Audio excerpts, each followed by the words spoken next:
Puede tomar asiento. Le damos la bienvenida también a todos los que nos ven a través de las redes sociales y los medios de comunicaciones. Qué bueno que están con nosotros en esta mañana. Hoy continuamos con una serie que comenzamos hace 2 semanas atrás, hace 3 semanas ya, esta es la tercera parte, que se titula Testigos. Y esta serie está basada en lo que dice Hechos capítulo 1, versículo 8, que dice: pero cuando venga el Espíritu Santo sobre ustedes, y este es Jesús hablándole a sus discípulos, recibirán poder y serán mis testigos tanto en Jerusalén como en toda Judea y Samaria hasta los confines de la tierra. Y estuvimos conversando acerca de cómo este poder que recibimos de parte del cielo cuando el Espíritu Santo vino a morar en aquellos de nosotros que lo recibimos, este poder no es meramente para nosotros decir: yo declaro que esa casa de mis sueños es mía y que este carro es mío y que esta es la familia que yo quiero y que este es el trabajo que quiero y lo declaro mío a través de este poder. No es eso. Este poder que recibimos, aunque nos hace bien, no es para nuestro beneficio meramente. Es para la gloria de Dios a través del testimonio de lo que Él ha hecho en nuestras vidas. De eso se trata esta serie, de cómo todos los hijos de Dios hemos sido escogidos como hijos, pero también hemos sido llamados a ser testigos. Y hablamos de cómo aunque es importante nosotros ser testigos con nuestra vida, que la gente vea que nosotros vivimos esto que predicamos. Hablamos de cómo la fe viene por el oír. O sea que en algún momento nosotros vamos a tener que hablar de esta buena noticia que ha transformado nuestras vidas. Y la semana pasada el pastor Orlando estuvo hablando de la valentía que toma ser un testigo fiel de Dios. Y hoy quisiera continuar con esta línea contándole algo que me pasó esta semana. Este viernes pasado estuve en las justas con mi hija, como las carreras que hacen de la escuelita, y a ella la escogieron, como era una de las más altas de su salón y era una de las más rápidas, la escogieron para correr, para competir. Y mi nena tiene 4 años. Y yo la senté y le expliqué: mamita, eso va a estar lleno de gente. Tú vas a tener corredores a tu izquierda y a tu derecha, pero aquí lo importante es que tú te mantengas mirando fijamente a la meta. Y ella me dice: sí, papá, sí, papá. Y obviamente, escuchando a su papá y dejando eso en su corazón, hizo completamente lo contrario cuando llegó la carrera. Todos los niños estaban ahí en la línea de comienzo. Y mi hija estaba saludando a la gente, bailando. Ella pensaba que era como una campaña política y que ella era la que estaban por elegir. Y allá cuando bajó el banderín, ella estaba bailando de esta manera. Y las niñas salieron corriendo y ella salió tarde. Y comienza a correr, a tratar de alcanzar a las otras niñas. Y a mitad de camino yo comienzo a ver que mientras más lejos se veían las otras nenas, como que más se le acababa la gasolina. Era como que chin, chin, chin, chin. Hasta que llegó a la mitad de la carrera y se echó a llorar porque sabía que no iba a poder alcanzar nunca a las otras niñas. Y ahí sale corriendo la maestra y la coge por la mano y le dice: vamos a terminar la carrera, y sigue corriendo y al final llega, y si usted le pregunta, ella llegó primero. No hay break. La medalla que le dieron no es de participación, es que ella es la campeona. Le traté de explicar a la abuela que había perdido y me regañó. Me dijo: no, papi, yo fui primero. Y se echó a llorar. Y es interesante porque esto es lo mismo que nos sucede a nosotros. O sea, Mateo 24 habla de unas señales del fin.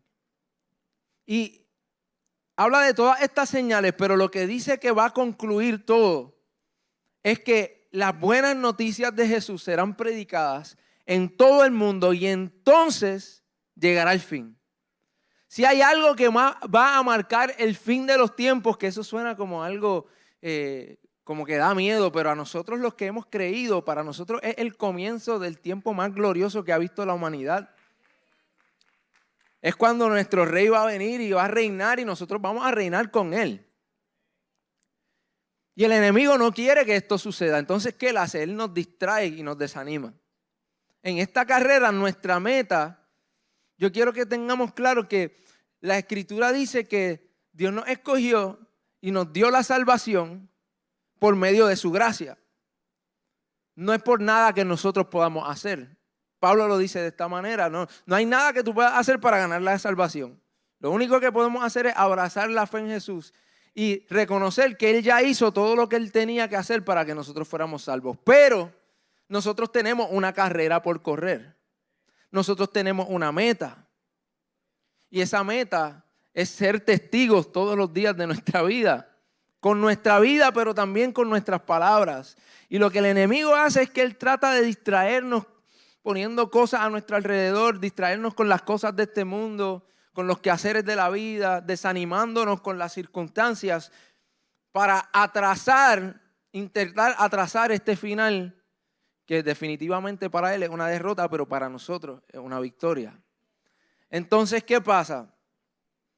Cuando nos encontramos abrumados por las circunstancias de la vida, nos hacemos la pregunta que muchas veces no queremos admitir que hacemos, pero que la realidad es que todos nos hemos hecho esta pregunta. Señor, ¿por qué a mí? Señor, ¿por qué a mí? De todo el mundo, de toda la gente en el mundo, ¿por qué me está pasando esto a mí? ¿Por qué estoy atravesando esto yo? ¿Por qué llegó esta enfermedad a mí? Si yo te he servido por tanto tiempo y me he dedicado a buscarte, ¿por qué entonces me encuentro en este valle de muerte? Señor, ¿por qué mis hijos? Señor, ¿por qué mi familia? Señor, ¿por qué mis finanzas? Señor, ¿por qué a mí? Y yo estoy seguro que si hiciéramos una encuesta, la mayoría de nosotros podríamos decir en honestidad que nos hemos hecho esa pregunta. Y antes yo pensaba que eso estaba mal. Pero la realidad es que los salmos están llenos de poemas de un rey preguntándole a su Dios, ¿por qué a mí? Señor, ¿por qué yo? Señor, ¿por qué me has abandonado? ¿Por qué me rodean mis enemigos? ¿Por qué soy perseguido? ¿Por qué esto? ¿Por qué lo otro? Pero siempre él regresaba a la misma conclusión y era, pero yo sé que aunque ahora mismo no lo veo, yo sé que tú eres fiel. Yo sé que tú sigues siendo bueno. Yo sé que lo hiciste en un momento y lo vas a volver a hacer. Yo sé que este no es el final de la historia. Pero la pregunta sigue siendo una pregunta real. Y es una pregunta que también los discípulos le hicieron a Jesús acerca de alguien en algún momento. Si me acompañan a Juan capítulo 9, versículo 1. Cuenta la historia de esta persona que nació ciega y dice que mientras caminaban, Jesús vio a un hombre que era ciego de nacimiento. Rabí, ¿por qué nació ciego este hombre? Le preguntaron sus discípulos. ¿Fue por sus propios pecados o por los de sus padres? No fue por sus pecados, ni tampoco por los de sus padres, contestó Jesús. Nació ciego para que todos vieran el poder de Dios en él. Y yo lo que quisiera es hacer una pausa en esta lectura para recordarte para qué naciste. Tú naciste para que el mundo viera el poder de Dios en ti. La respuesta al Señor, ¿por qué yo? Es simplemente esta, es que el mundo va a ver el poder de Dios en ti. Y mientras más difícil es el camino, mientras más difícil es la circunstancia, mientras más fuerte es la enfermedad, mientras más fuerte es el reto, mientras más imposible parece ser, más grande es el poder de Dios que tiene que operar en y a través de nosotros para que se lleve a cabo su voluntad. Y es por eso que hoy quiero recordarte eso. Para esto nosotros nacimos. Para ser testigos de un Dios que pueda hacer de lo imposible posible. Para ser testigos de un Dios que quiere operar a través de su poder en ti. No solo por tu bien, sino por el bien de aquellos que van a ver en ti su poder y van a creer también. Continúa la Escritura diciendo, debemos llevar a cabo cuanto antes las tareas que nos encargó el que nos envió. Pronto viene la noche cuando nadie puede trabajar, pero mientras estoy aquí en el mundo, yo soy la luz del mundo. Y lo interesante es que en un momento dado, esta responsabilidad o este título de luz del mundo, Jesús nos los traspasa a nosotros, sus discípulos. Antes de morir, Él le dice a los discípulos, ustedes ahora son la luz del mundo. Y Jesús entendía, mientras yo estoy aquí, tengo que trabajar para lo que me llamó mi Padre, porque va a llegar el momento que ya yo no voy a estar y voy a enviar a mi Espíritu para que entonces ustedes continúen con la obra que yo he comenzado. Y nosotros no vamos a estar aquí toda la eternidad. Todos nosotros tenemos una fecha de expiración. Nuestra mentalidad debe ser esta: mientras estoy aquí, soy la luz del mundo. Y por eso tengo un trabajo para hacer. Por eso tengo una responsabilidad que me ha delegado mi maestro de ser luz en medio de la oscuridad. Porque va a llegar el momento que ya vamos a estar con Él y no vamos a poder ejercer ese trabajo. Pero aquí y ahora sí. Y para este tiempo hemos nacido.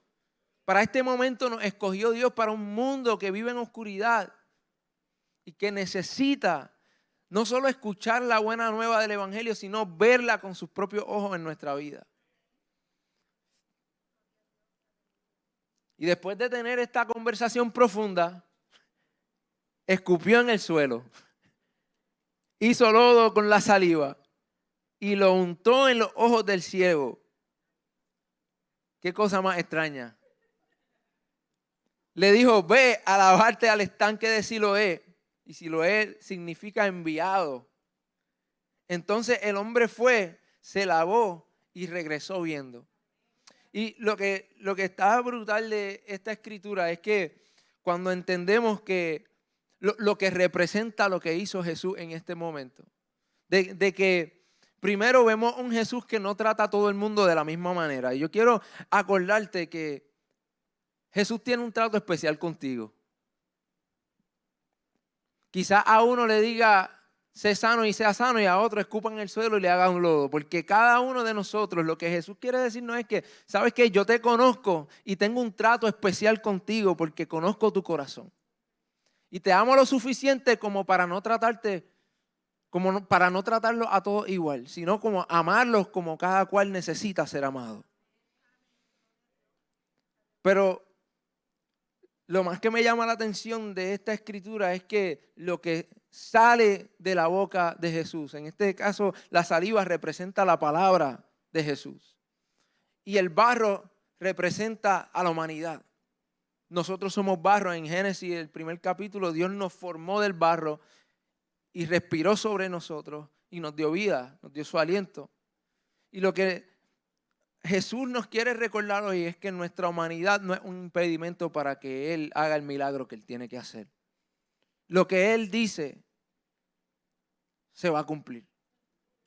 Lo que sale de su boca es suficiente como para que suceda el milagro que nuestra vida necesita.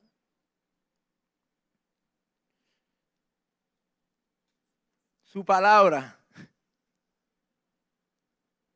lo que salió de su boca se mezcla con el barro y lo que resulta es un milagro.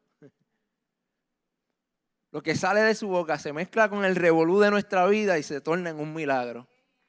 Lo que sale de su boca se mezcla aún con las partes más sucias de nuestra vida y se torna en un milagro. Tu humanidad no es un impedimento para Él. Ni para que Él lleve a cabo lo que Él habló sobrenaturalmente. Continúa diciendo que sus vecinos y otros que lo conocían como un pordiosero ciego se preguntaban, ¿no es ese el hombre que solía sentarse a mendigar? Algunos decían que sí y otros decían, no, solo se parece. Pero el mendigo seguía diciendo, sí, soy yo. Y le preguntaron, ¿quién te sanó? ¿Cómo sucedió? Y él les dijo, el hombre al que llaman Jesús hizo todo, hizo lodo, me lo untó en los ojos y me dijo, ve al estanque de Siloé y lávate. Entonces me lavé y ahora puedo ver. Y aquí vemos en Hechos capítulo 1, versículo 8, cuando dice, y seréis mis testigos en Jerusalén, en Judea, en Samaria y hasta los confines de la tierra. Los primeros que vieron el testimonio de este hombre fueron sus vecinos. Los primeros que vieron el resultado de lo que Dios había hecho en su vida fueron sus vecinos.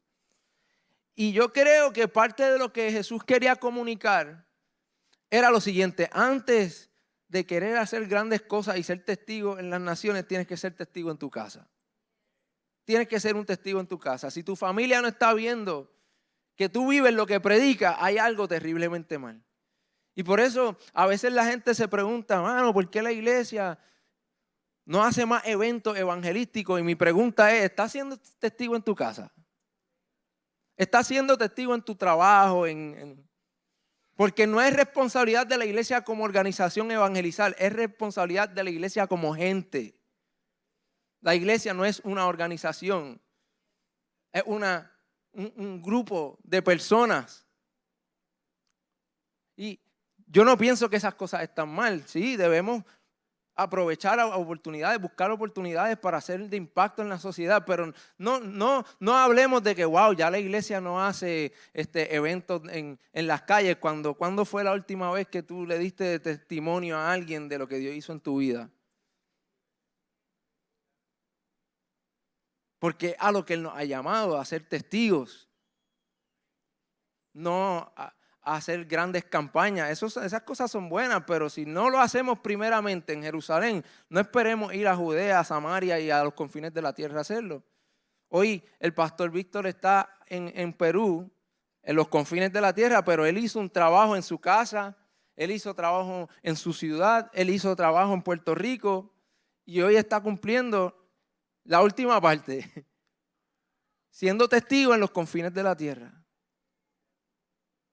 Entonces, esa es mi pregunta. ¿Estamos siendo testigos en nuestra casa, en el lugar donde Dios nos ha posicionado? O sea, mi deseo sería que la próxima vez que organicemos un outreach y que vayamos a las calles, no vayamos como principiantes, sino que vayamos como gente que ya está tan acostumbrada a contar nuestra historia, a contar lo que Dios ha hecho en nosotros y a ejemplificar lo que eso significa, que sea algo tan y tan natural. Tocar en la puerta de una persona y decirle, ¿sabes qué? No sé lo que pueda estar pasando, pero estamos aquí para orar por ti, porque Dios hizo esto en mi vida. Yo era ciego y ahora puedo ver. Yo estuve perdido, pero Él me encontró.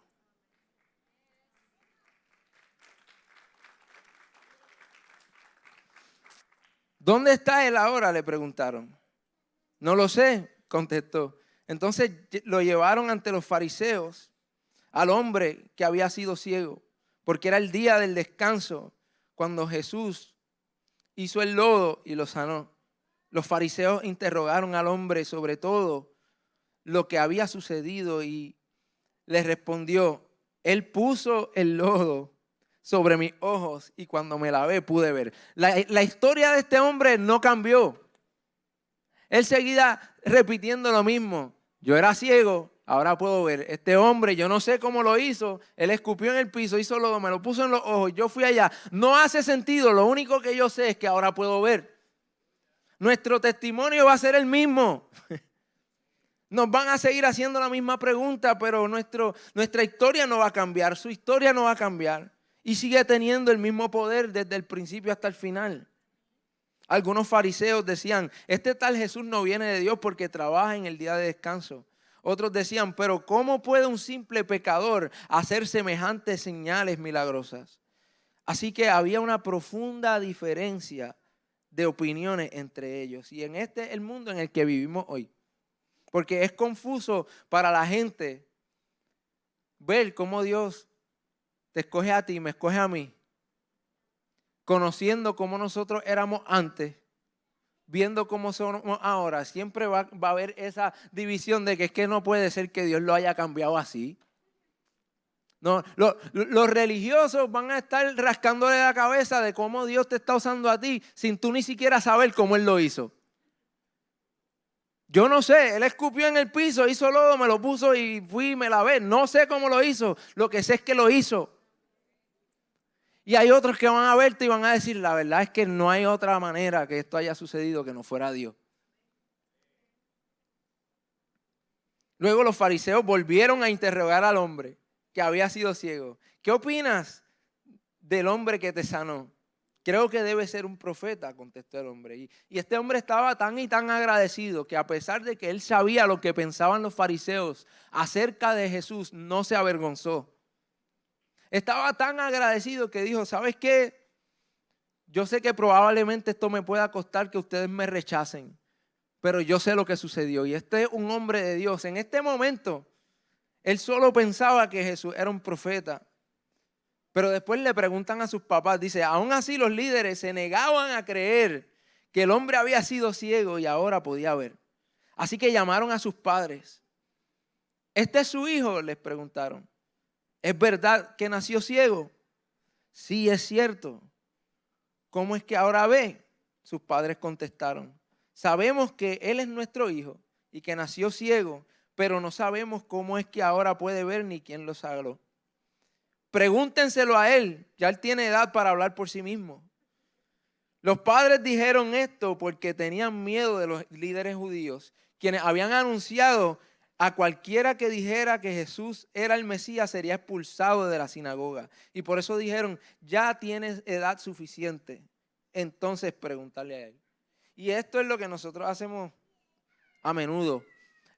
Pasamos una gran parte de nuestra vida orando por sanidad, orando por peticiones, orando por sueños que Dios puso en nuestros corazones. Y en el momento en que recibimos contestación de esas cosas, tenemos dos opciones. En agradecimiento a lo que Él hizo, testificamos de eso o nos escondemos por miedo a que nos rechacen la gente que no va a entender. Y mi pregunta es, ¿cuáles son esas oraciones que tú oraste toda tu vida y hoy estás viendo? Y si estás siendo un testigo de ellas. Si estás siendo un testigo de lo que Dios hizo en ti. Esto es algo para mí bien difícil de creer, que estos padres, sabiendo que su hijo había nacido ciego, quizás habían orado, habían ido al templo año tras año esperando un milagro, y en el momento que sucede se esconden por miedo al rechazo social, por miedo que los echaran de la sinagoga. Yo le pido a Dios que ese no sea nuestro caso. Por segunda vez llamaron al hombre que había sido ciego y le dijeron, es Dios quien debería recibir la gloria por lo que ha pasado, porque sabemos que ese hombre Jesús es un pecador. Yo no sé si es un pecador, respondió el hombre, pero lo que yo sé es que yo antes era ciego y ahora puedo ver. Y ese es nuestro testimonio. Yo no sé exactamente cómo lo hizo. Yo no sé cómo Él restauró mi matrimonio. Yo no sé cómo me libertó de esto, de lo otro. Yo no sé cómo yo estaba tan perdido y nadie pensaba que Dios podía hacer algo conmigo. No sé cómo lo hizo, pero sé que lo hizo. Sé que lo hizo. ¿Pero qué fue lo que hizo?, le preguntaron. ¿Cómo te sanó? Miren, exclamó el hombre. Ya les dije una vez. ¿Acaso no me escucharon? ¿Para qué quieren oírlo de nuevo? ¿Ustedes también quieren ser sus discípulos? Entonces ellos lo insultaron y dijeron, tú eres discípulo, su discípulo, pero nosotros somos discípulos de Moisés. Sabemos que Dios le habló a Moisés, pero no sabemos ni siquiera de dónde viene este hombre. ¿Qué cosa tan extraña?, respondió el hombre.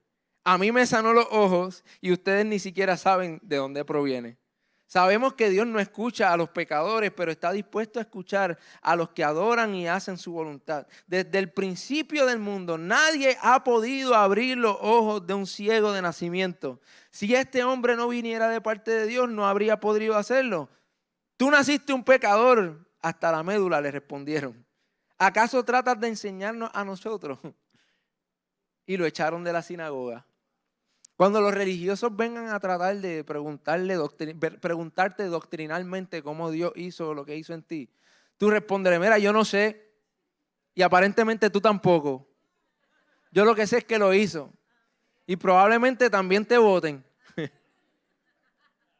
Pero eso es lo mejor que te puede suceder, porque ser testigos puede provocar el rechazo de aquellos que ven las buenas noticias como una locura. O sea, el mundo que no entiende estas buenas noticias, Pablo escribió que para el mundo esto es locura. Pero para nosotros que hemos sido transformados por estas buenas noticias, esto es poder de Dios.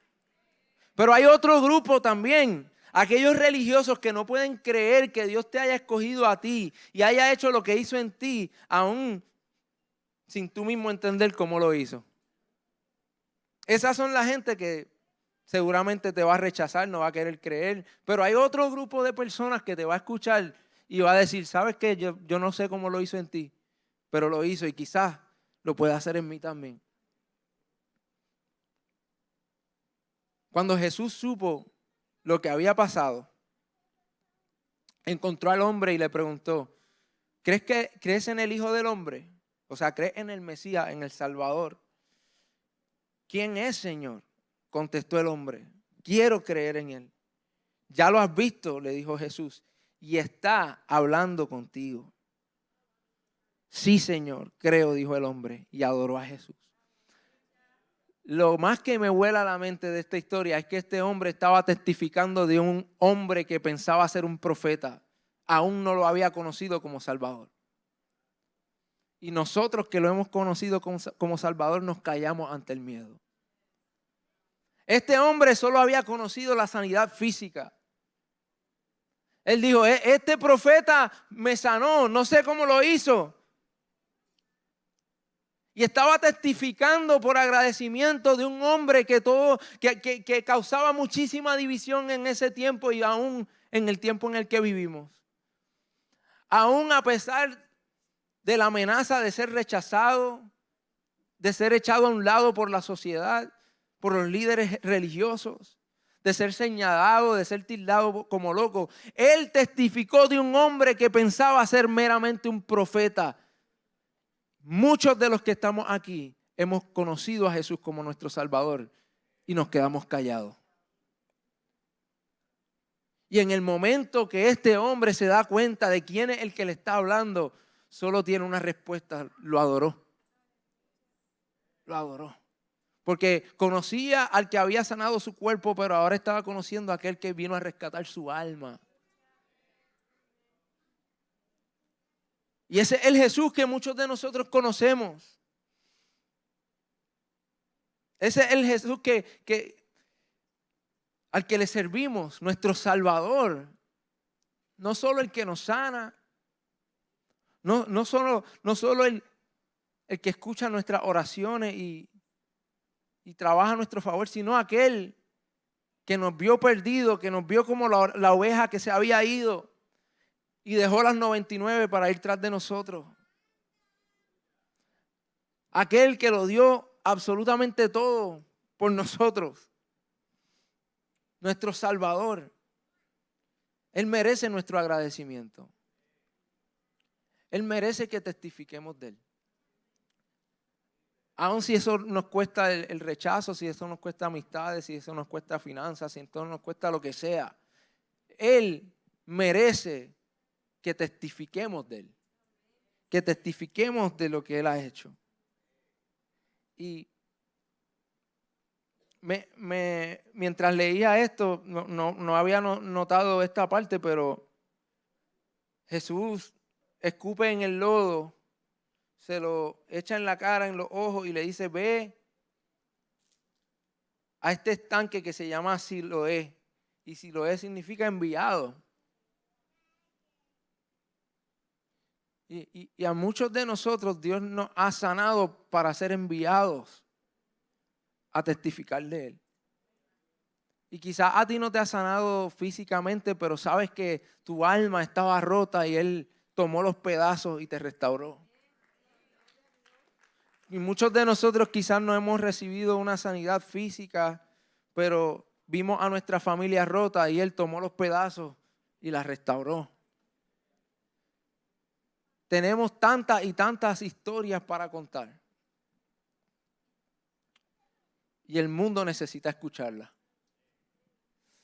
Como saben, ya se acerca Semana Santa y esa es la semana donde todo el mundo es cristiano. Todo el mundo va a la iglesia, ya sea por tradición o por obligación. Y para muchos es una semana más, pero para nosotros es una oportunidad. No solo celebramos lo que Jesús vino a hacer, lo que Él ha hecho en nosotros, cómo Él venció sobre la muerte, sino que también lo vemos como una oportunidad para continuar compartiendo estas buenas noticias de que estábamos perdidos, pero el Salvador vino a buscarnos. Y mi deseo es que nosotros todos salgamos de aquí con una convicción profunda de lo que Dios nos ha llamado a hacer, y eso es ser testigos. Todos estamos rodeados de personas que no conocen a Dios o están lejos de Dios, o quizás estuvieron un día y por alguna razón se fueron.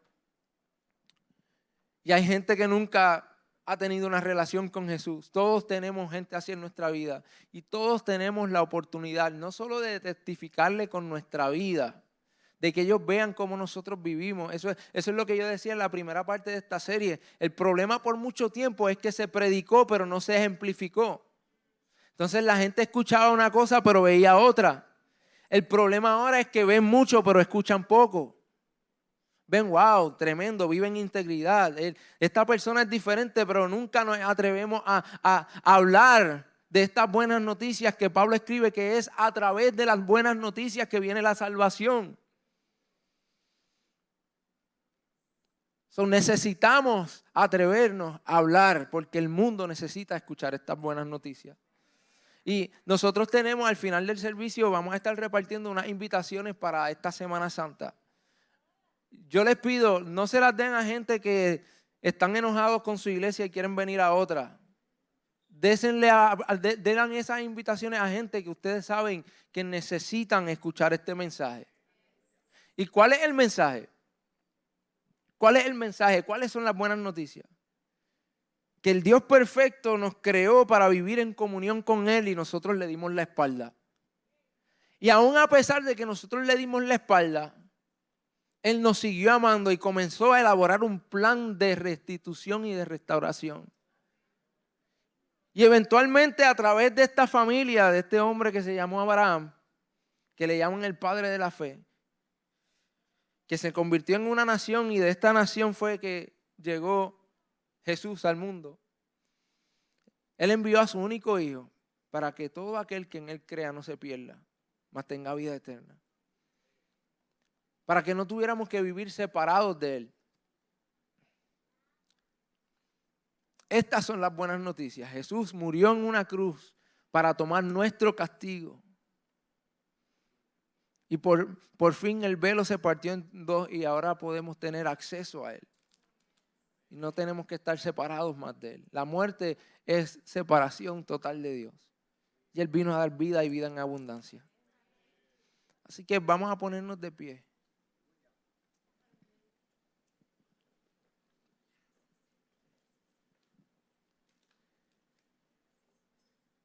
Quiero recordártelo. Para esto nacimos.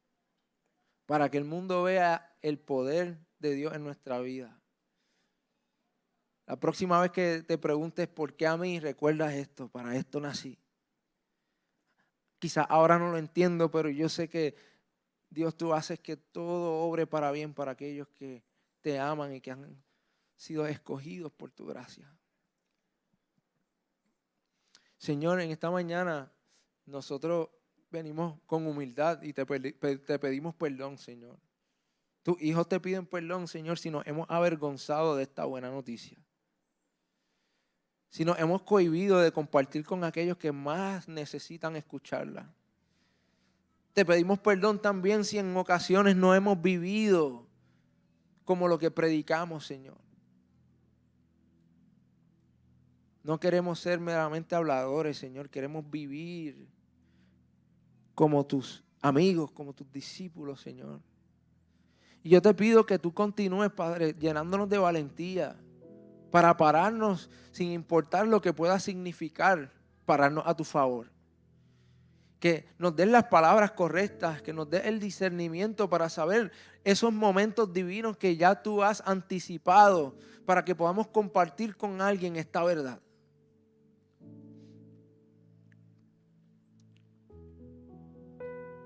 Y tu iglesia, Padre, dice Maranata, ven Jesús, ven Jesús. Queremos trabajar, Padre Santo, para que el mundo entero escuche esta buena noticia. Empezando en nuestra casa, empezando con nuestros hijos, que nuestros hijos vean que lo que somos el domingo lo somos toda la semana, Señor.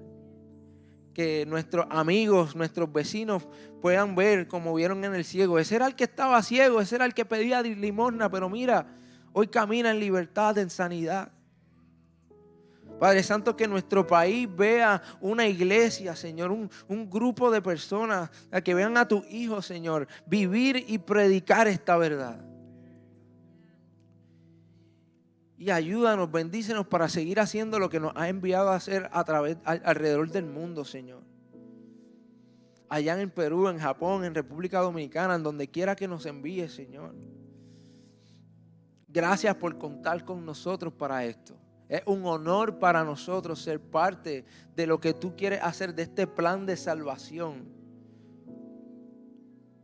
y de rescate, Señor. En el nombre de Jesús. Amén, amén. Al final del servicio, como les dije, tenemos las invitaciones de Semana Santa. Esto es una manera muy práctica de compartir. Usted si va a comer con su familia hoy, déjele una buena propina a la persona y invítelo. Si no le va a dejar buena propina, no lo invite mejor. Comparte estas invitaciones. Hicimos 5,000. Si por lo menos cada uno de nosotros trae a alguien, automáticamente duplicamos la cantidad de personas que hay aquí. Y no se trata de que se vea llena la iglesia. Se trata de que cada persona es un alma de salvación. Entonces los retos esta semana, si no te atreves todavía a hablar, si no te atreves a contar tu historia, si no te atreves todavía a contar su historia, aunque sea, entrega una invitación. Y mira lo que Dios puede hacer a través de tu obediencia. Dios los bendiga.